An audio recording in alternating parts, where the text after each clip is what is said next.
Hey, everybody. This is Chris Murphy, U.S. Senator from Connecticut. I am just thrilled at what happened just moments ago in the House of Representatives, the passage of universal background checks. By the end of today, we will have passed through the United States House of Representatives a requirement that everybody in this country have to prove that you are not a criminal, that you don't have a history of serious mental illness before you buy a gun. We are also going to close the Charleston loophole, which is this egregious loophole that allowed for the shooter in South Carolina to be able to get a weapon, even though he had a serious history that should have prohibited him from buying a gun. If you can't pass a background check, you shouldn't be able to buy a gun in this country. What is happening today is historic, and it is the result of tens, if not hundreds of thousands of activists and advocates all across this country who have risen up over the past decade to say enough is enough, who have organized, who have made phone calls, who have worked for candidates, who have demanded that Congress step up and pass universal background checks, pass laws that are going to save people's lives. That's what the House of Representatives did today. Now the job is to bring this bill to the Senate and get it done.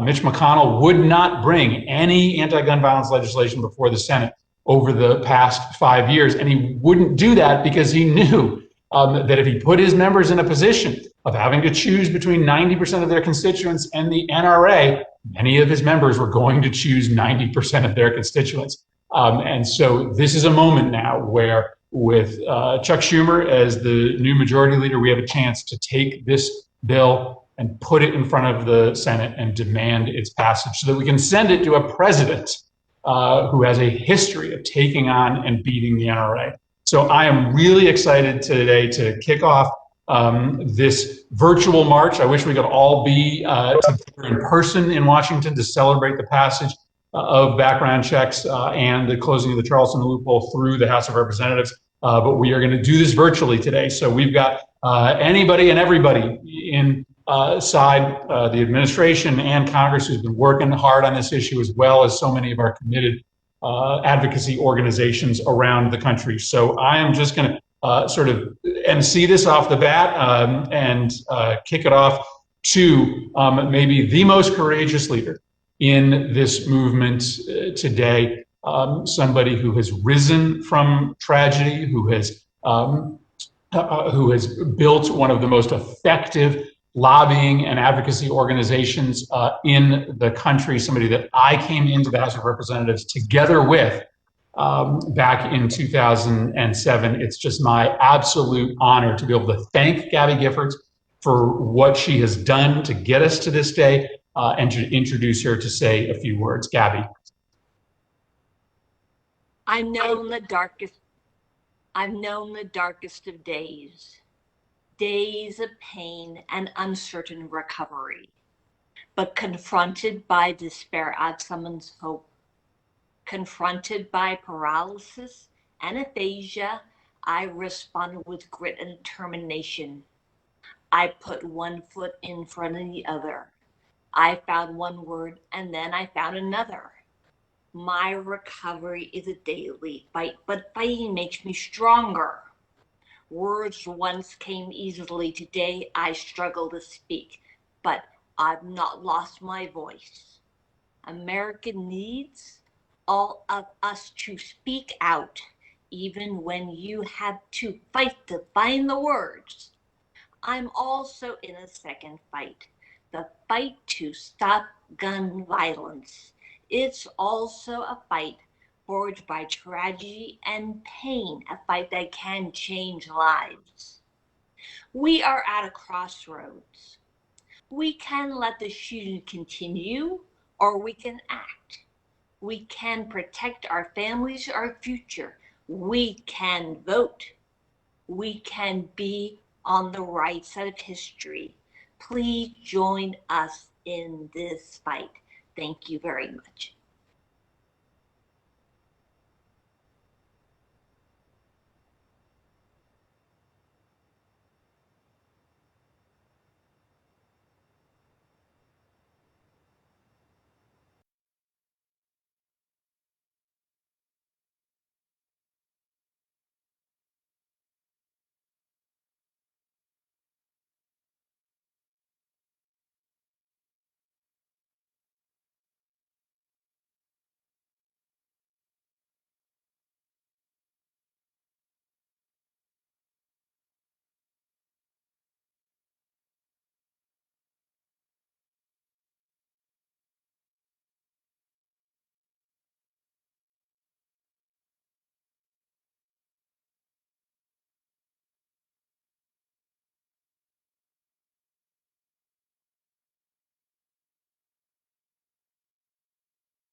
Harvard classmate who beat me to Congress, Gabby Giffords, that how proud we are of you, how much we love you over here, and we continue to pray for you. But what we really do is follow your leadership on the issue of gun violence. And you have never, ever shied away from anything tough. And this you have locked in, and you are doing everything that you can do. And we're just happy to support it. And then I want to thank everybody and on the hard work that has gone into really pushing Congress to pass H.R. 8 so that we can have background checks. Of course, the Charleston loophole.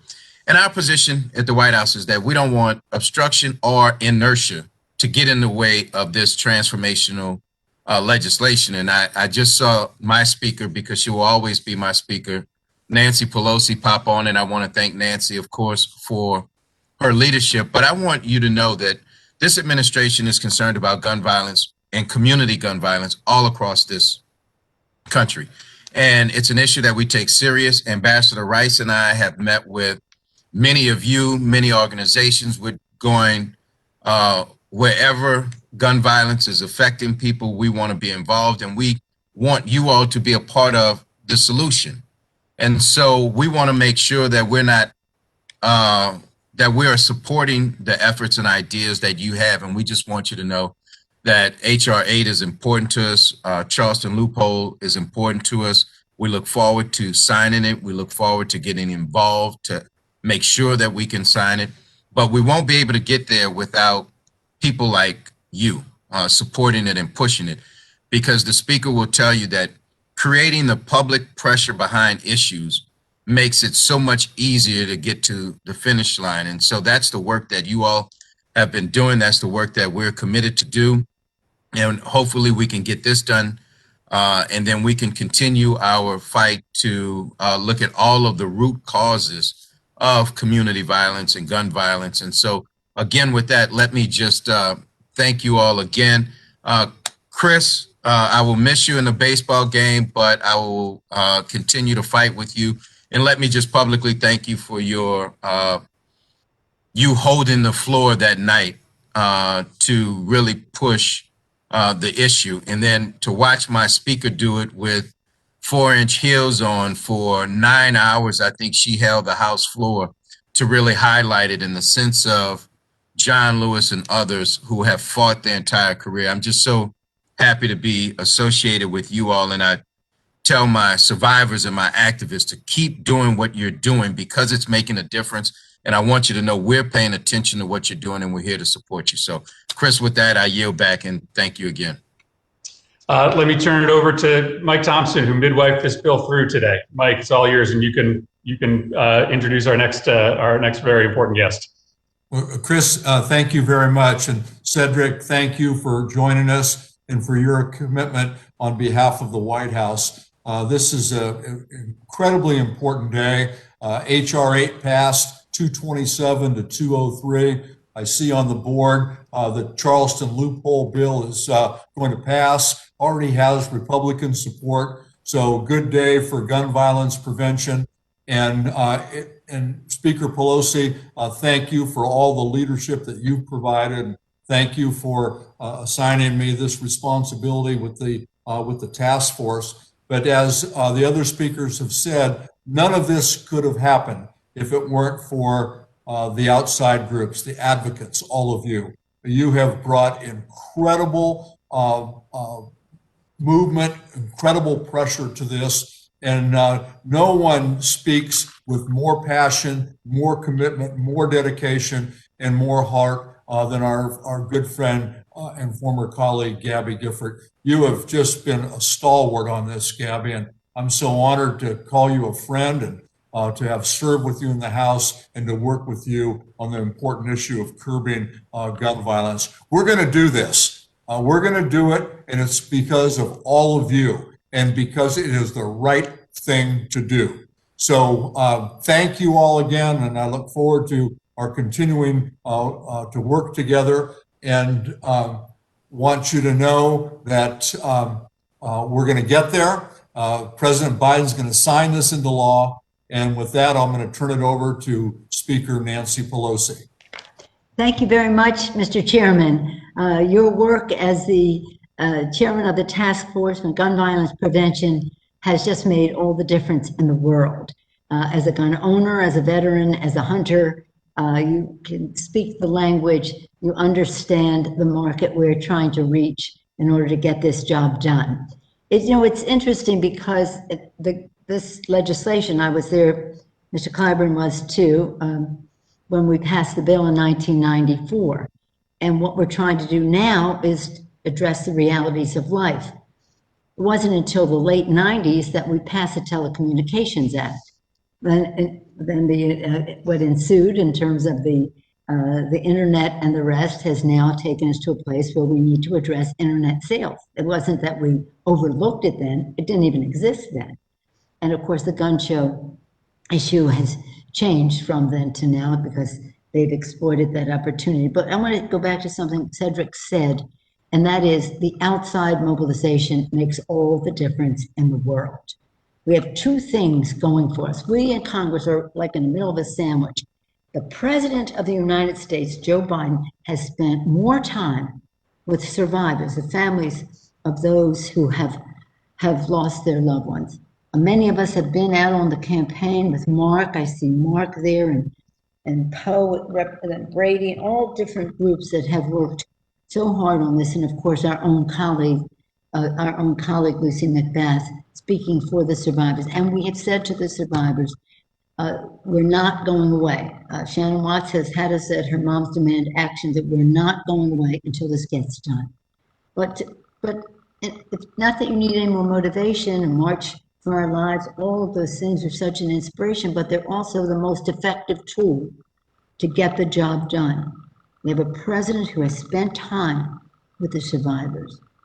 He is in their same club of losing a child to another, for another reason, but nonetheless, that same experience. So they listen and they understand that he really does know their plight, and he will do everything, as Cedric said. Conversations I have with him about this are just, they're official, they're personal, they're in every way. He's values-based and determined to get the job done. But to all of the groups who are there, and as Mr. Thompson said, our colleague Gabby Gifford, she is an inspiration to the world. She turned her own tragic situation and those who lost lives on that same day, she's turned it into an action that has made such tremendous difference, and collaborating with other groups like Brady and other groups, she's made a tremendous difference. Inside maneuvering, that's what we do. Outside mobilization, that's what makes the difference. A president of the United States who cares and uses his leverage to get it done so that he can sign the bill, we're in a very good place now. So I thank all of our friends at the grassroots level. My sympathies again to those of you who are here as survivors. That's nothing, sympathy. What we need is a vote in the Senate. Chris Murphy has been, we're very proud of him as a former House member, but when Newtown occurred, when that occurred, he just came out loaded for bear on this subject and has continued to be a leader on it. So thank you, Chris Murphy, for you and Mike Thompson organizing this march that we are on. We're not going away until we get the job done. Thank you.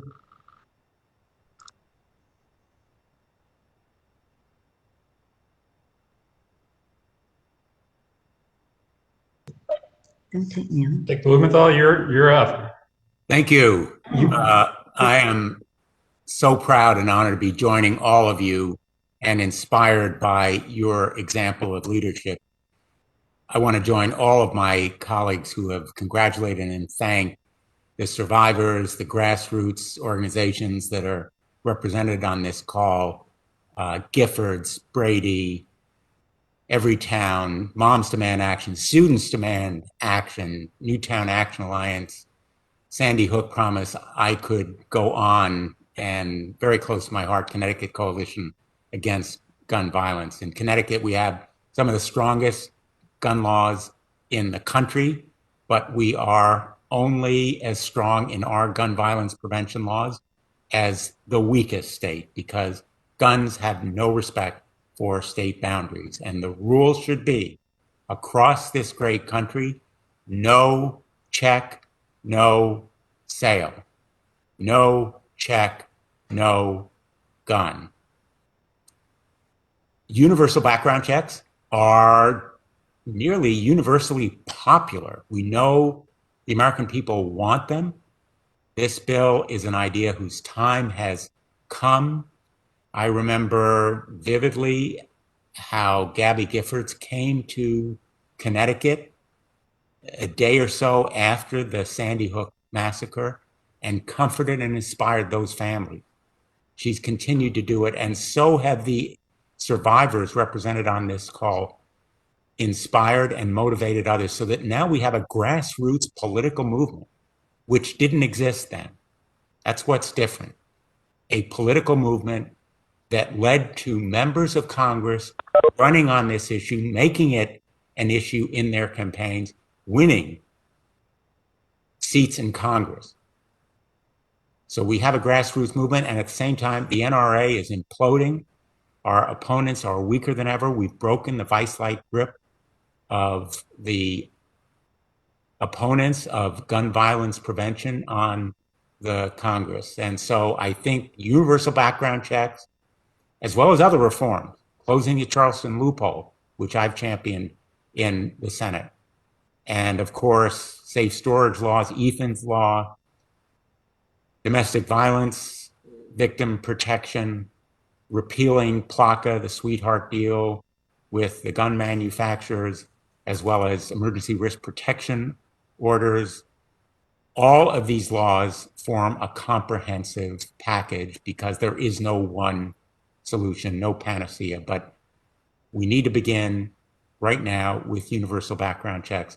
And you are the ones who are making history. You are transforming this issue.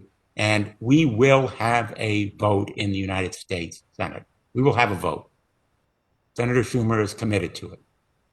And then we'll put people on the record and hopefully then move them, even our Republican colleagues, to be on the right side of history. They are truly trying to get right on this issue. And I hope and believe that we are on the right side of history. You are helping to transform America. My thanks particularly to all of the Connecticut survivors and organizations represented on this call. And thank you all for including me. We're going to continue this fight. We're not going away. We're not giving up. Thank you.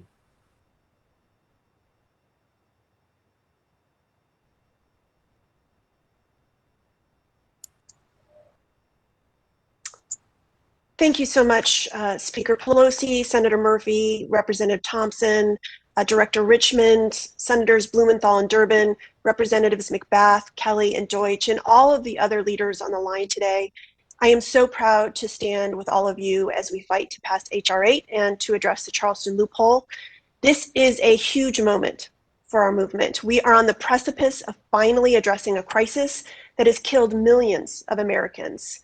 The federal government hasn't passed significant gun safety legislation since 1994. That's 25 years of families devastated as their loved ones are killed or wounded, 25 years of survivors and activists demanding change, 25 years of the NRA and its allies standing in the way of overwhelmingly popular life-saving legislation. A lot has changed in 25 years. In 1994, there were 50% fewer guns in the hands of civilians. The internet was just coming into Americans' homes, and there was no way to buy a gun online. And the leading cause of death among American children and teens was car accidents. Today, it's guns. In short, the wait has been far too long, and the human suffering has been incalculable. But now, with H.R. 8, the wait finally may be over. Some people say I'm too optimistic, especially after the last Congress, when this very bill died on Mitch McConnell's desk while 80,000 Americans died from gun violence. But here's what I tell them. times have changed, and anyone who stands in the way of federal action on gun safety now does so at their own political peril. In the last few years, dozens of gun safety bills have been enacted in red, blue, and purple states. CEOs of over 200 companies have called for background checks on all gun sales. The NRA is sidelined by bankruptcy and corruption. And we've won. In the House in 2018, in Virginia in 2019, the White House in 2020, the Senate in 2021, not by running away from the issue of gun safety like politicians used to do, but by running on it. The Biden administration and Congress have a mandate to act, and it all starts with background checks. Our grassroots army of nearly 6 million supporters will stop at nothing to make sure that every member of the Senate knows just how urgent action on gun safety is in this moment. Together, we can and we must make sure that the next 25 years of gun violence in America look nothing like the last. And with that, I will hand it over to Judy and Wayne Richardson, survivors of gun violence and Moms Demand Action volunteers who know better than anyone just how important this bill is.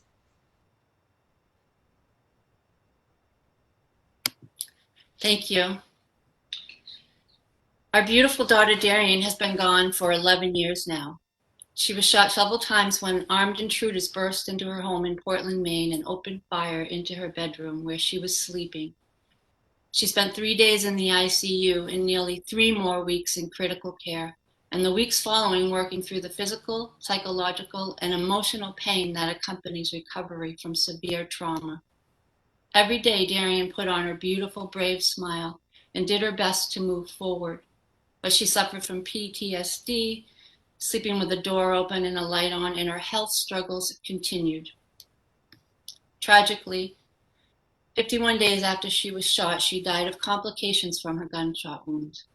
She was only 25 years old. We miss her every single day. We miss her zest for life, her sense of humor, and a great laugh. We missed her dearly at her sister Serena's wedding 3 years ago. And we miss being with her and celebrating all that she would have accomplished in her life. To compound this tragedy, Darian's homicide remains unsolved. The police did recover the gun used in her shooting. Sadly, it was found at the scene of another murder of a young man in Portland just 1 month after her shooting. The investigation of our daughter's case went cold there. In part, we learned because the handgun that was used in both shootings had been sold at a gun show where no background check was required and no records had to be kept. Because of that, we may never know who killed our daughter. We share her story today to be her voice on the day that these gun sense champions in the House of Representatives passed H.R. 8. Not only would this bill save lives by keeping guns out of the wrong hands, but it also has bipartisan support in Congress and overwhelming support from the American people. And if it had been a law 11 years ago, then we would have at least had a record of who bought the gun that killed Darian. And maybe someday we would have some semblance of a justice today. That's the importance of strong gun safety laws like this. They can make the difference between life and death, between justice and always wondering who killed someone you love, between me spending today with Darian and me speaking for her today at this rally. So we're here today speaking with Darian's voice and ours to thank leaders like everyone participating today for leading the charge to pass this bill and to demand that the rest of the Senate listen to the American people and make background checks the law of the land. Because Darian is gone and we're forced to live without her. What we cannot and will not live with is allowing this to happen to others again and again. Thank you.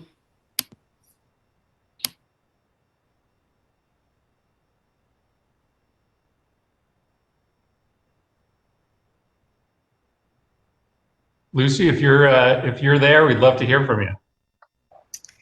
Well, hello, everyone, and thank you so very much for being here today on what is just another monumental step in gun safety. And your voices in support of background checks are so vitally important.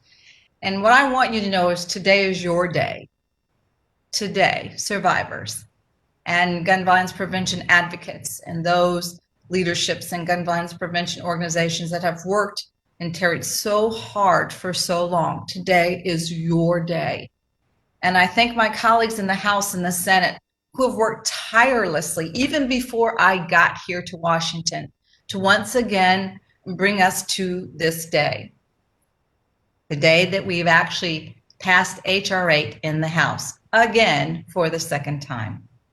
And in the last month alone, we've commemorated the anniversary of the Parkland massacre and honored the lives of those 17 young people that were murdered.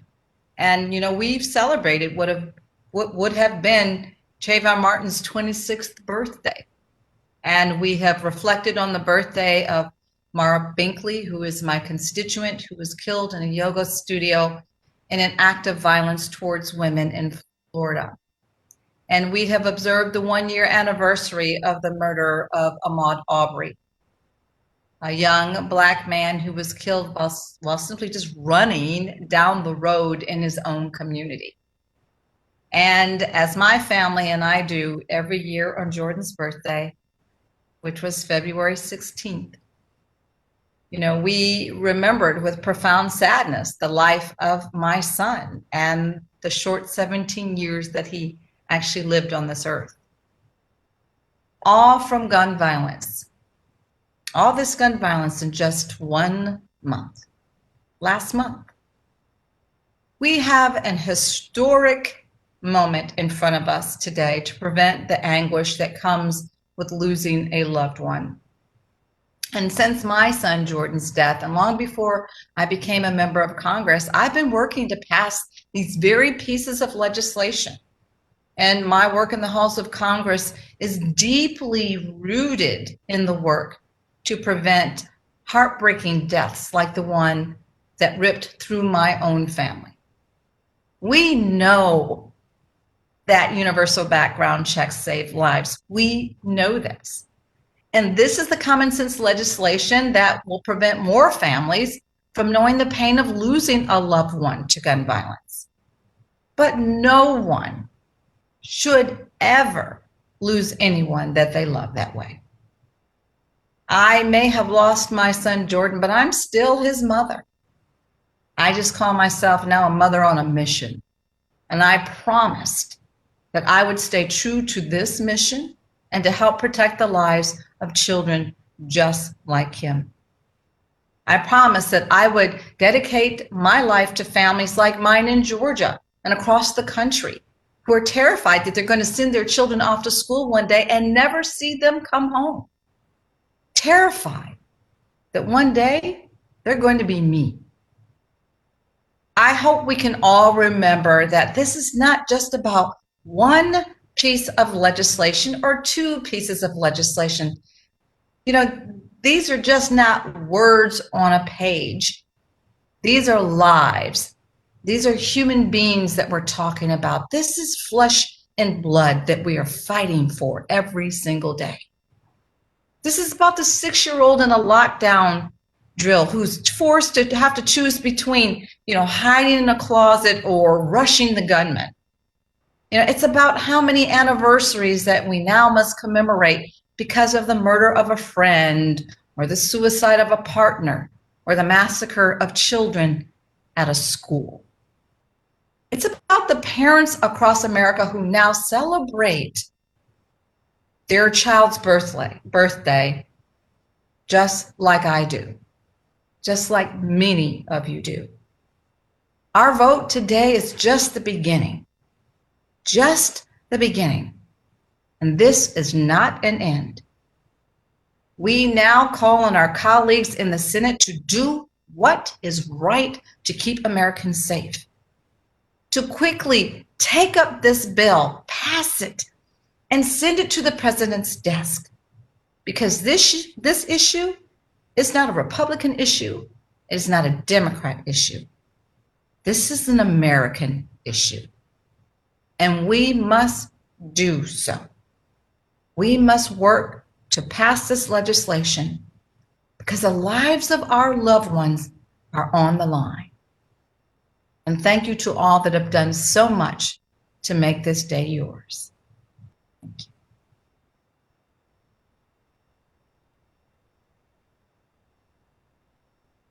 Robin Kelly, you're up. Thanks for joining us. Thank you so much, Senator, for inviting me. My name is Robin Kelly, and I represent the 2nd Congressional District of Illinois, which includes Chicago, the south suburbs of Chicago, and Kankakee County. This morning, I had the distinct honor of presiding over the House floor as we passed a bill to expand background checks. And of course, we also voted to close the Charleston loophole. As a member of the Gun Violence Prevention Task Force and a member whose district has seen too many lives lost to gun violence, the importance of this project, progress is not lost on me. Even during COVID, gun violence in Chicago went up 50% from 2019 to 2020. For too many years, the families of gun violence victims have sent a clear message. They want our action, not our thoughts and prayers. And this morning, I'm proud to say we took action. We expanded background checks and closed the Charleston loophole. But I want to thank all of you, especially the survivors. You are so selfless. You don't have to be out here advocating like you are, but you choose to do it so other parents don't feel your pain. And that is just so extraordinary and just so, like I said, selfless of you to do the things that you're doing. And we need you. We need you to tell your stories about your children, about your lost loved ones, about the experiences that you've gone through. Over the past several years, we have watched children and teenagers across our country step up to say enough is enough, to say they're sick of being scared to go to school for fear of gun violence. We've seen mothers and parents demand that we take action to keep their babies safe.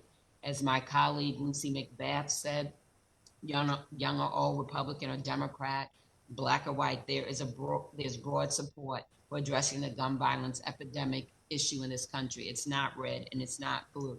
And I'm proud to say we took a step in the right direction today, but this is only the beginning. We have to do more. We have to look at straw purchases. We have to look at trafficking. That's a big issue where I represent. And we also have to invest in these communities. We have to invest in mental health. We need to help people. We need to invest in people. We need to give them opportunity and hope. So we can't stop with this, but I know that the senator will make sure this bill, I'm putting the burden on him, this bill passes in the Senate. It is bipartisan, I'm happy to say. So we all should continue pushing and advocating, and just thank you so much again for everything that you guys have done. You have made the difference. You have made the difference. So thank you so much, and God bless.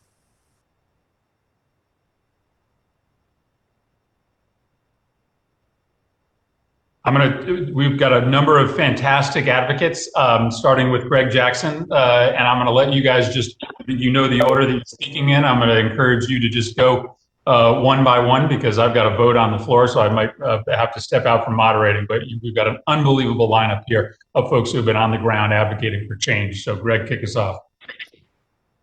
All right, thank you. I'm Greg Jackson, the Advocacy Director for the Community Justice Action Fund. We were founded in the wake of the Charleston shooting because we saw that it was very clear that the tragedy and pain of gun violence in Black and brown communities was not being prioritized, acknowledged, and the policy wasn't stepping up to bring about action. I come to this work as a survivor. I was shot in April of 2013, 3 days after Congress failed to take action on background checks. And as I laid in the hospital bed with my family recovering from this near fatal incident, I looked at the TV and watched Congress refuse to take action literally blocks away from me in the hospital. Since that failure to take action, we have lost and continue to lose lives in Black and brown communities across the country. And right in our backyard, people like 10-year-old Micaiah Wilson, 21-year-old Lorraine Thomas, 10-year-old Karan Brown, all who were shot and killed within a mile of Congress, and we have not seen action.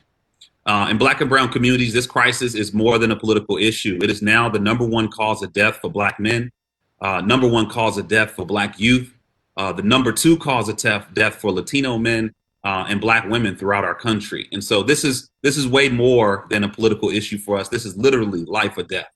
Over 75% of homicides in America are from Black and brown communities. And so we are fighting every day in the communities and at the ground level to address this crisis because we don't have any other option. This public health crisis is literally at every turn and every corner for too many of us. With that said, though, there are leaders across the country that have been fighting for this issue at the very local level. People like Erica Ford, Pastor Mike, Eddie Bocanegra, organizations like Advance Peace, Safe Streets Baltimore, Bull City United, Cities United, and so many organizations in our Black and Brown communities that have been organizing and working on the front lines to save lives through public health approaches, but have not gotten the support from Congress and from the federal government. So we're excited about this first step forward. We see this and acknowledge this as history and as the first step towards reducing this flood of firearms that are pouring into our communities through taking a bold step, but an important practical step to addressing background checks and gun violence and the supply of firearms in our communities. But we also see this as one step towards a comprehensive strategy where we start to see Congress and we demand Congress to invest in our communities, invest in our programs and our frontline leaders, but also invest in community-based and public health solutions to complement this important step forward today. So I want to thank Congress and thank all the bold leaders who stepped up and took action today and continue to fight to address this crisis. Our communities cannot survive this without real leadership from our federal government.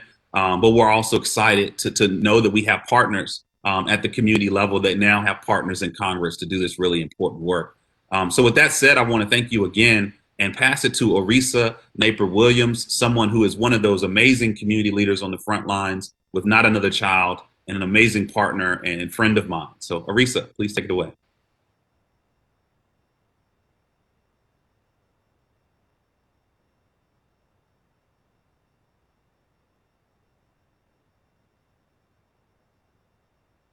Larissa, I think you're still on mute. Sorry. Thank you. No problem. Good afternoon, everyone. Today I represent my son, Andrell Napper, and the countless Black and Brown individuals who have lost their lives to community violence. The devastation that I feel daily of missing my son, who was innocently murdered at the age of 21, is unbearable. One of the other things that came along with his death was when I learned at the trial that it was 4 guns present when my son was innocently shot. 4 firearms present and one bullet that killed him. The firearms that were present were not brought by any of the individuals that was there at the scene or that used them, but they seeped into our community as firearms have done for many years through lax background checks and through those that have passed background checks not having the integrity to not allow the guns that they have purchased to seep into our community. I must agree with Robin Kelly that today is a wonderful day, that this what has been brought to Congress has been passed, but we must dig deeper. We must make history with background checks. We must dive deep into making history with investing in community-based public safety solutions led by survivors and public health workers who experience trauma and violence every single day. This is not a one-shot deal. This is something that we must constantly work on. And we must have those who are able to purchase guns to be accountable for where their guns end up at. The guns that end up in inner city communities should not be there. And so I definitely thank Greg and Community Justice Action Fund and all of the other Black and Brown advocacy groups, Man Up, Life Camp, and others that do the work daily in order to speak to those who actually have these firearms in hand. And I do support background checks, and I am here to work with you guys with whatever you need from the life of the survivor. Not Another Child does work with countless families across the nation who have lost loved ones to gun violence, but we also want to be a part of the legislation that will abstain guns from being flooded into our communities. Thank you. Mark Barden, San Diego Promise. That's me. Thanks, Marisa. Look at us holding up our pictures of our children who are needlessly, preventively shot to death. However, here we are on a wonderful day of forward motion, and I just want to thank all of you, all of the gun violence prevention folks here. I want to thank Speaker Pelosi, Representatives Ted Deutsch, Robin Kelly, Mike Thompson, Lucy McBath, Representative Cedric Richmond from the White House, and of course our Connecticut Senators Chris Murphy and Richard Blumenthal for asking me to join you here today in celebration of the passage of the bipartisan background check bill or act, HR 8, at long last again. But I appreciate this opportunity to share with you why this means so much to me, to my family, and to every one of my amazing colleagues at Sandy Hook Promise.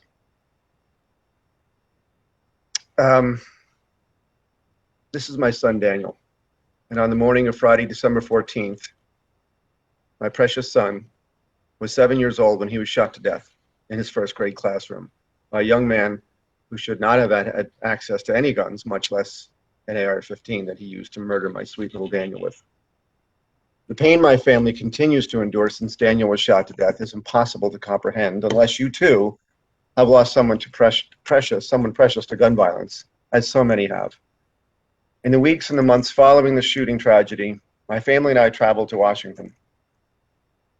James and Natalie, my son and daughter, spent their spring break in the Senate that year as we worked alongside the Obama and Biden administration and members of Congress, many of you are here today, to try to pass universal background checks then.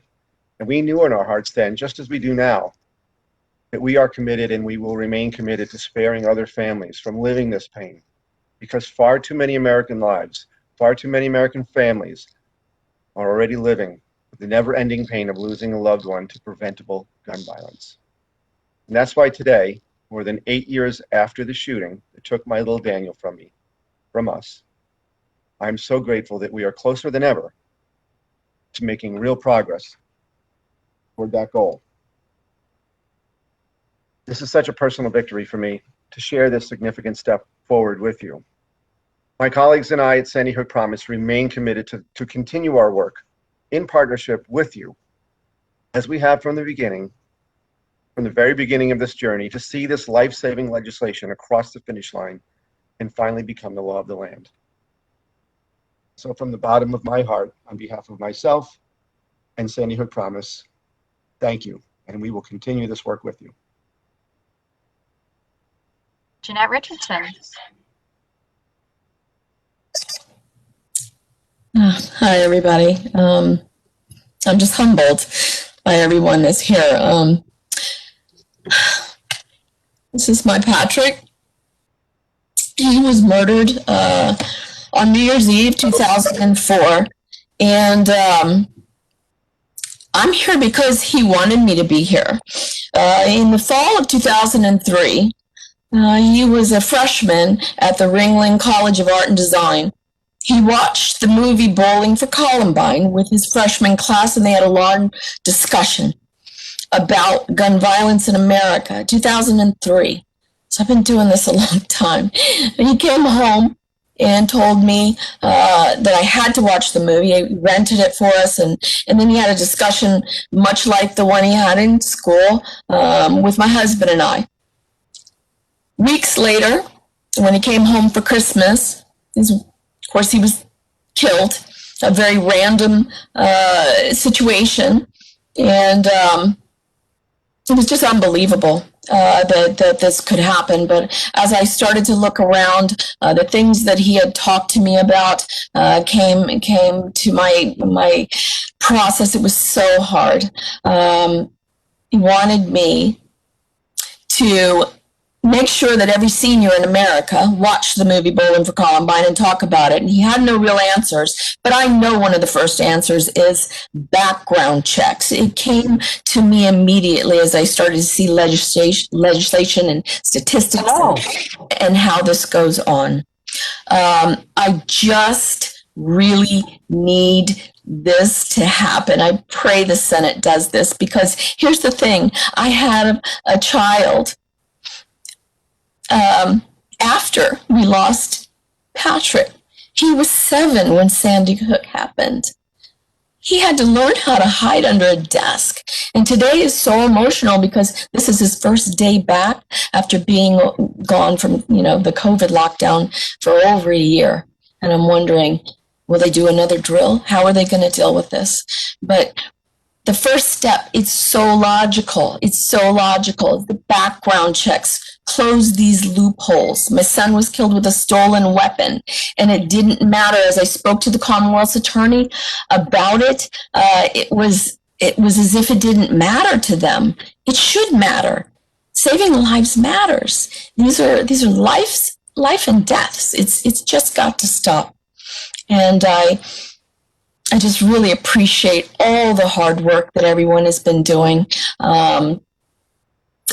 Just my heart goes out to everyone who's been going through this, and we just got to save lives. And thank you so much for this opportunity to speak out and hear Patrick's voice, that we're finally getting some things done so that I don't lose another child and nobody else loses another child. We have to stop this. Thank you.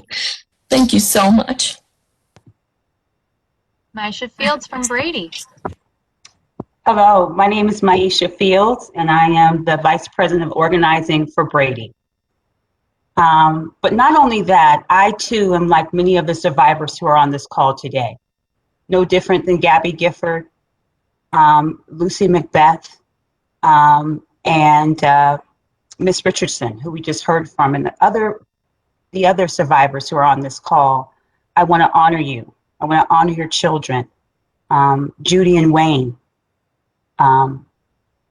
We represent a club that no one wants to be a part of. It's not like signing up for the nearest gym, because no parent should ever have to bury their child. It's unnatural.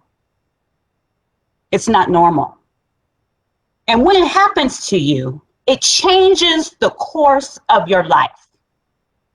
And so today I'm so honored to be on this dais with so many survivors who have given our life's work, and whose children, for me, it was my brother. It was Javad Marshall Fields, who lost his life to gun violence on June 20th of 2005, 30 days after graduating from college. He and his fiancée, Vivian Wolf, were gunned down and murdered with assault weapons right at a stoplight in the middle of the day. And they would have never passed a background check. So I think it's important for us to realize, one, that we have a victory today for survivors. We have a victory today for our loved ones who are buried and not with us anymore, because we passed universal background checks out of the House. But there's still more work to do. The fight continues. And when we fight, we win. And so I want to thank Speaker Pelosi. I want to thank Congresswoman Macbeth.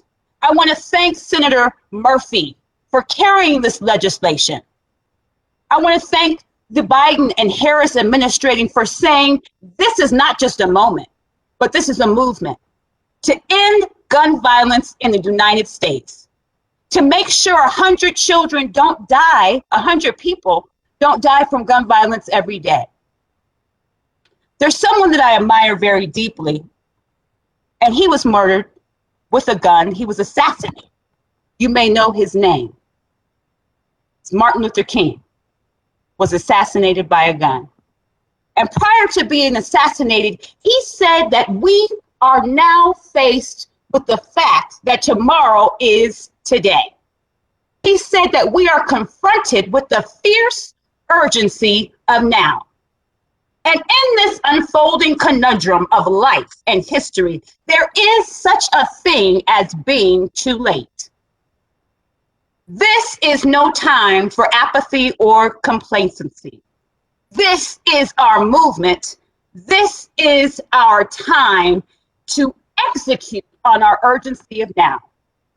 So everyone who is listening, whether you're here in Colorado and you're looking at the snow-capped mountains and you are a victim of Columbine or the Roar movie theater shooting, or maybe you're in South Carolina and you know about the Mother Emanuel shooting, or maybe you live in Florida and you were part of Parkland.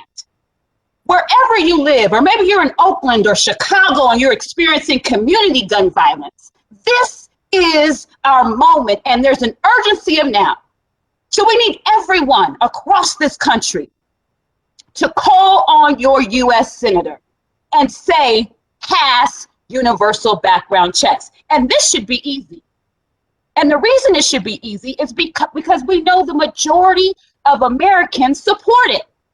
We know that when we keep guns out of the hands of bad people, it decreases gun violence. We have a duty to act. On behalf of the souls that have been lost, on behalf of my brother, Javad Marshall Fields, and his beautiful fiancée, Vivian Wolf, on behalf of Veronica Sullivan, a 6-year-old who lost her life at the Aurora movie theater shooting, we have a duty to act. On behalf of Lucy Macbeth's son, Jordan, we have a duty to act. We have a duty to act for our neighbors, for our loved ones, to make sure that we prevent gun violence across this country. So please, today, call your US Senator and ask them, plead upon them to pass universal gun background checks. This is our time. This is our moment to be on the right side of history. Thank you. And now I'll pass it on. Hello, everyone. My name is Anthony David, and I am an executive council member here with Team Enough. And growing up in Washington, D.C., gun violence isn't something that is out of the ordinary. Living in neighborhoods such as wards 5, 7, and 8, hearing gunshots is a normal occurrence. Children and young adults in my neighborhood become victims of gun violence so often that major news outlets do not report on them as frequent as they occur. I've always been close to gun violence as a proximity, but it became personal in my life in September of 2017 when my friend Zaire Kelly became one of the many victims of gun violence here in DC. While expanding background checks to cover all gun transactions will not fix the issues of gun violence on its own, it is a critical first step. In the years after the Brady Bill was passed, gun homicide rates were cut in half at an astonishing 46% from 1993 to 2001. Without background checks, it is almost impossible to keep guns out of the hands of prohibited individuals or to hold gun traffickers accountable. DC has some of the strongest gun laws in the country, but we are at the mercy of states with weaker laws and do not have a say in the nation's gun laws. Guns don't magically appear on the streets of DC, but it is easy to bring them from our neighboring states. Advocating for things such as DC statehood will ensure that issues such as gun trafficking are discussed at a federal level, as we are the city highly impacted. Supporting the H.R. 8 bill will ensure a safer America today and can create a new precedent that will save lives in the future. Thank you to all the young people across the country that are working hard on the front line, such as my fellow council members and many young person working in gun violence prevention spaces, and also grassroots organizations that have called their representatives to vote on this bill. Thank you again, as we are the generation to end gun violence. Thank you. Max Markham with March for Our Lives. Thank you, everyone. Thank you, Anthony, for those words. And thank you to our longtime partners in the House and Senate for your leadership. Speaker Pelosi, Representative Thompson, Senator Murphy, all of the activists, members of this movement, and the survivors who have been forced by injustice to take on this mission. My name is Max Markham. I'm the policy director for March for Our Lives. As you know, our organization was founded by survivors of the 2018 shooting at Marjory Stoneman Douglas High School in Parkland, Florida, which claimed the lives of 17 people, including students and school staff. As a native New Yorker, I've lived through 9/11, I've lived through the eras of broken windows and stop and frisk, and have witnessed the disproportionate impact of gun violence firsthand on Black and Brown communities like mine. I'm also a law student. I attend NYU, New York University, one of the most prestigious and expensive law schools in the country. Yet sitting in lecture halls, I've mentally run through my plan of action should there be an active shooter in my school building. More than a few times, I've reconsidered sitting by the door of a lecture hall in case someone walked through and opened fire. As many of my colleagues said, we have a right to feel safe in our communities. It should not be the case that people with documented histories of white supremacy or threats of violence are able to buy a gun without any kind of background check, even through a private sale or at a gun show. Nor should it be the case that those who would otherwise fail a background check are allowed to purchase firearms simply because they ran out the clock. We shouldn't accept one more life lost to gun violence, not one more life of a parent, sibling, or child unnecessarily taken, and certainly not 41,000 lives, which is the number of people who were killed last year due to gun violence. It's been almost my whole lifetime since the last legislative change to our gun laws, and young people, particularly young Black men, are the ones paying the ultimate price of our government's inaction. But let me be clear, we celebrate the passage of this legislation in the House, but it is the bare minimum, and it's the first step in comprehensive action. It's embarrassing that it's taken this long for the United States to pass common sense gun legislation, and in no small part, this inaction is why we held the largest mass mobilization against gun violence almost exactly 3 years ago, March for Our Lives. Last Congress, we watched the newly elected House majority pass these bills only for them to sit on Senator McConnell's desk and die. In response, we mobilized again. Young people broke voting records in the 2020 election and overwhelmingly voted to support President Biden and Democratic majorities in the House and Senate. And now we expect real results. We expect to see the Senate take up this bill. We also expect to see the morally and literally bankrupt NRA-backed Republicans struggle, stretch, and bend over backwards to justify their no votes, to recycle the same tired, fear-mongering lies about taking their guns and using veiled threats and dog whistle racism. They'll try every trick in the book to tank these bills, but at the end of the day, we're not going to fall for it. We'll be on the right side of history. Young people are watching, we're learning, and we're ready for this fight. And we look forward to seeing these bills get a vote in the Senate because our lives are literally on the line here. Thank you, and I'll pass it to Representative Deutsch. Max, thanks. It's great to be with you. I'm just sorry I'm late, but good to be with my colleagues and friends, Shannon and Fred and Mark and so many leaders in this movement. Look, this has been going on apparently for a while, but it's a virtual march, and I am ready to march with you. Max, I have so much appreciation for what you and the March for Our Lives and students have done to help get us to this moment. They said that we could never pass meaningful gun safety legislation, and then March for Our Lives happened, and survivors, parents, and activists got together, and we delivered a gun safety majority in the House of Representatives. And then they said it could never go further than that. Well, we now have a gun safety majority in the House, and we have a gun safety majority in the Senate, and we have a president who is willing to sign this bill once.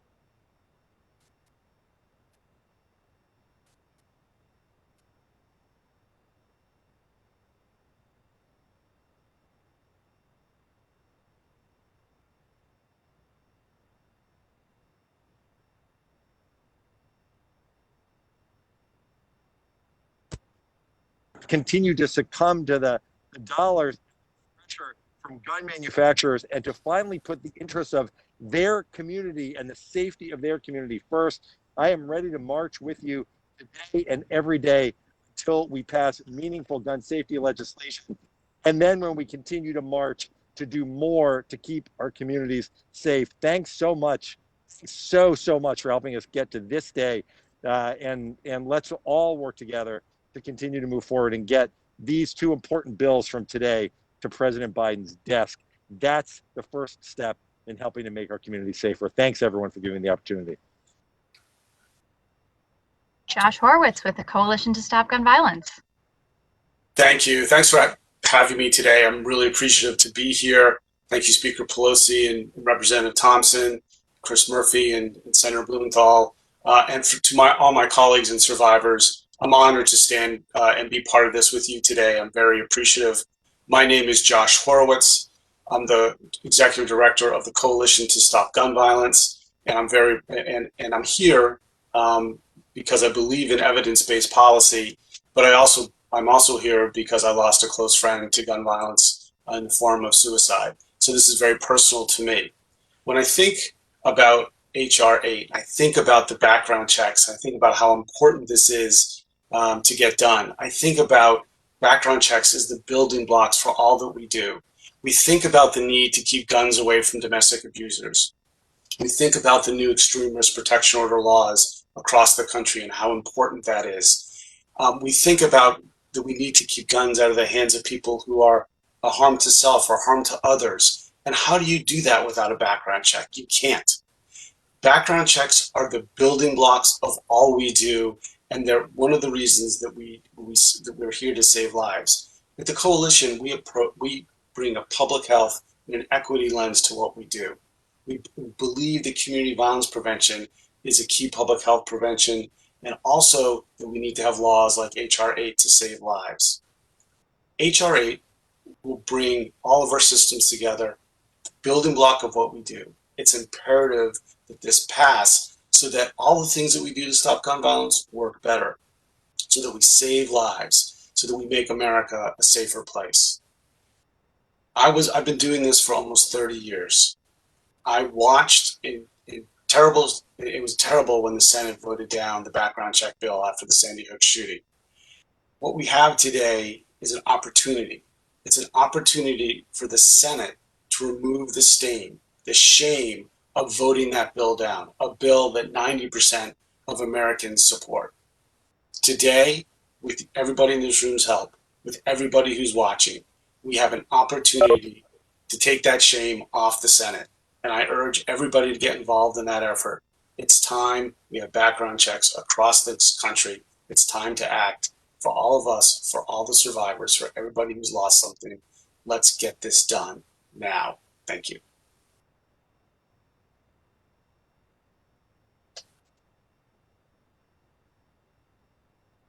Lori Haas, I believe you're on mute. Good afternoon, everybody. My name is Lori Haas. I live in Richmond, Virginia.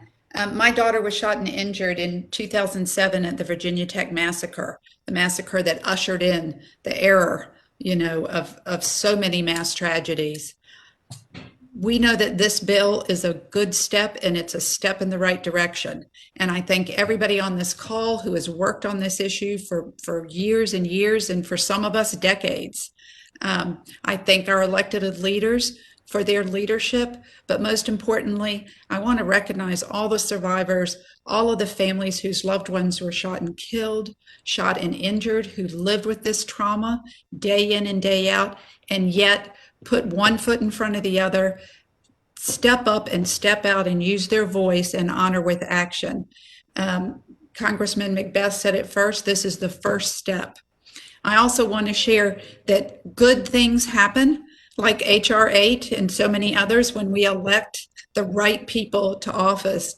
In the Commonwealth of Virginia, we've led the way, making certain that gun violence prevention was on the ticket and at the ballot box in 2013, electing statewide candidates back then committed to GVP. We've continued to do it year after year, and we have passed some of the strongest gun laws in forever in the Commonwealth of Virginia. And my point is, I'm looking forward to the same momentum and the same opportunities and the same accomplishments at the federal level. We've elected a gun sense majority in the House. We have a majority in the Senate, and there is more that we can do and should do. Background checks are very, very important to drying up guns in our streets and guns in neighborhoods where too many people are killed, people of color who are disproportionately affected by gun violence. So I thank everybody on this call. I thank everybody in the gun violence prevention movement and voters and everybody who are out there demanding that their elected officials step up and step out and address this public health epidemic. Thank you, everybody. Fred Hi, Guttenberg with everyone. Newtown Action Alliance. Thank you. Thank you all to all the survivors and the leaders who keep fighting for gun safety every day for having me today. My name is Fred Guttenberg. My children, Jesse and Jamie, were victims of the Parkland school shooting. Jesse survived that day, but lives with the permanent scars of that shooting every day.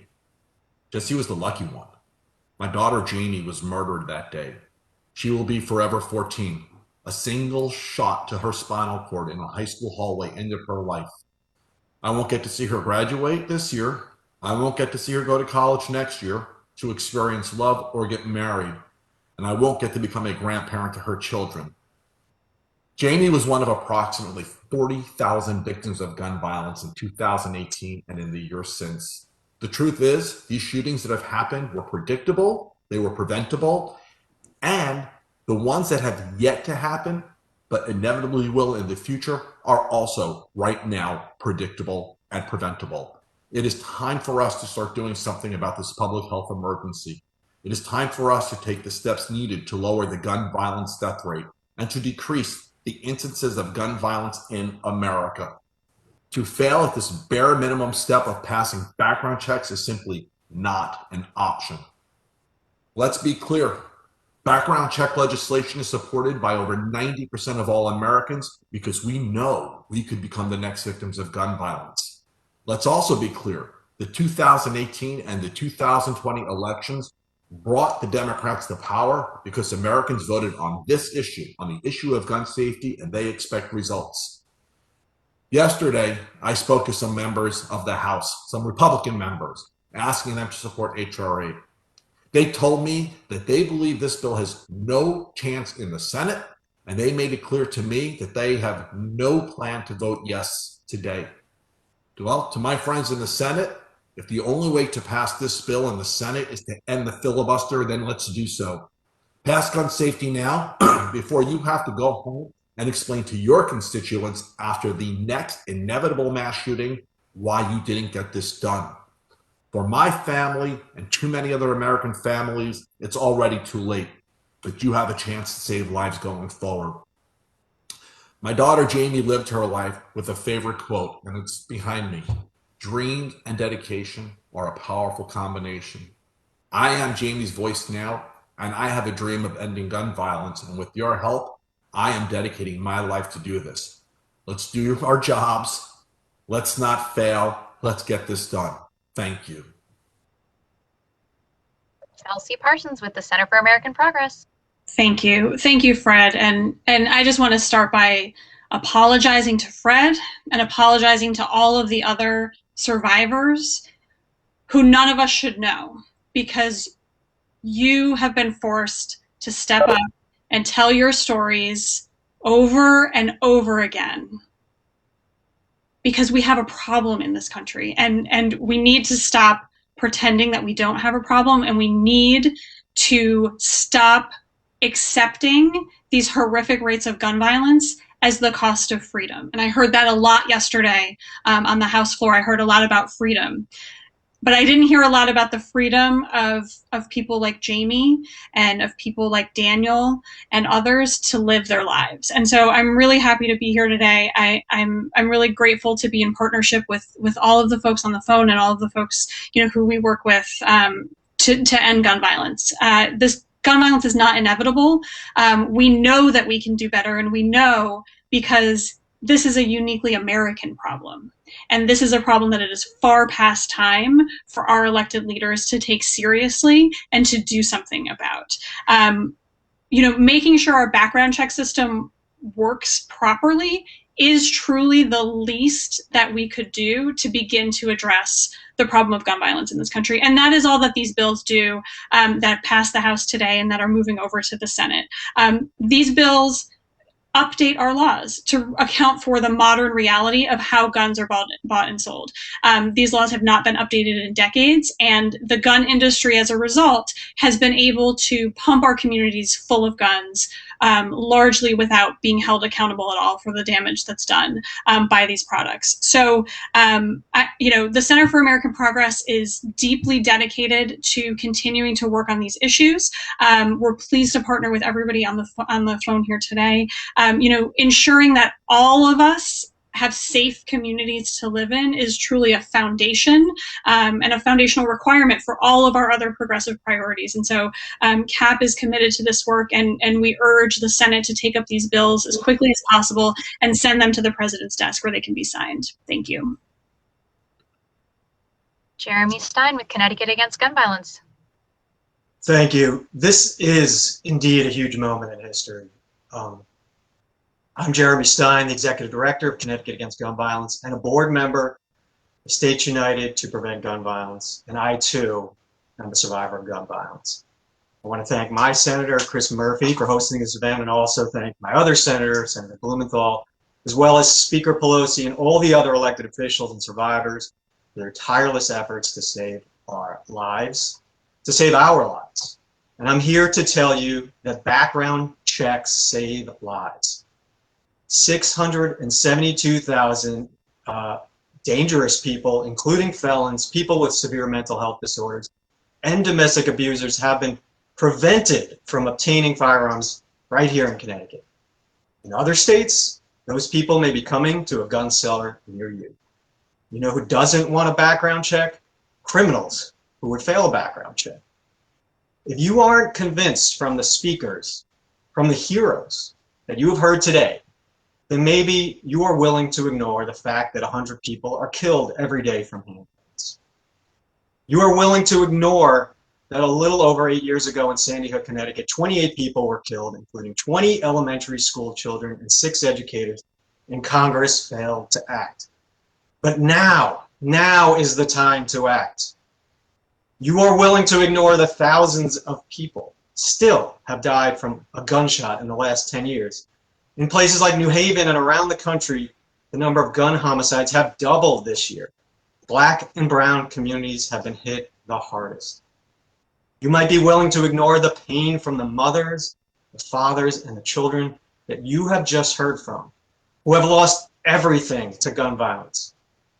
To ignore the pleas from Judy and Wayne, from Fred and Mark, from Lucy, Aressa, Greg, and Gabby, and so many others whose voices go unheard, whose lives have been destroyed at the hands of a gunman. But we Americans are tired of being ignored. Our children are tired of being forgotten, and our cities are tired of being just another statistic. When Connecticut passed laws requiring permits and the passing of background checks in order to purchase a handgun, there was a 40% reduction in firearm-related homicides. Here in Connecticut, we have the 5th lowest gun death rate. I'm here to tell you that these laws work. And universal background checks and the closure of the Charleston loophole are just 2 of the many laws that Connecticut has passed. But guns don't stop at the border. About 50% of the guns used in crimes are coming from states with weak gun laws and with no universal background checks. State universal background checks, along with other state laws, significantly reduce the number of guns diverted to illegal markets. And states without universal background checks, simply put, are contributing to people dying in our communities. If you're not part of the solution, then you are part of the problem. Background checks are a bare minimum of what this country needs to stop the other pandemic, the public health crisis of gun violence. Now is the time for all 50 states to have as strong gun laws as we have here in Connecticut. The American people demand it. Call your senators today. Do not wait. Ask them to vote like your lives depend on it, because they do. Let's all make history. Let's be the change we want to see in this country.